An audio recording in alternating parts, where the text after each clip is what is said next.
Hi, this is a quick demo of this LLM chat framework that I've created, and this is a very brief overview of some of its very basic features. So this is a Dash app running on this board, as you probably know, and you just start chatting with it.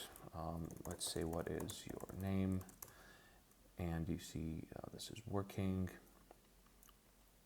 I'm called ChatGPT. How can I assist you? So this is basically running on the default, which is OpenAI. Let's see what happened here. So first, I got a random user ID here. So this is the user ID, and this is the conversation ID, 001, 002, 003, etc. And this is because this is running on no authentication, just anyone can log in. Okay, and now we have this sidebar here where we can either create a new chat or have an index of the current chat. So let's start a new one and do more. So let's say list the planets and their distances and table formats. Okay. Another thing I'd like to show you here is that the output here, everything in the chat you can copy. And once you copy it and you paste it, as you can see here, this retains the markdown formatting.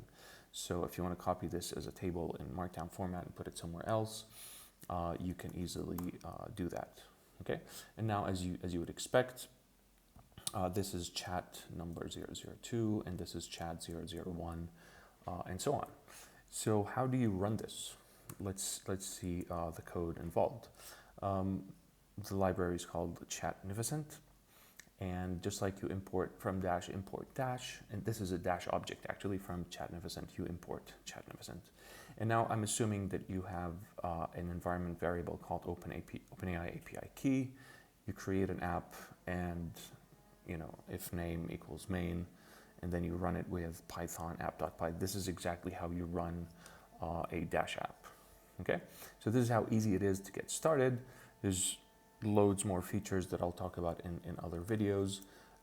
And here is the repo on GitHub. This is how you spell it. There's a lot of details here, many pillars that you can mix and match and plug and play. And I'll be explaining more in other videos, and I hope you like it. Thank you very much.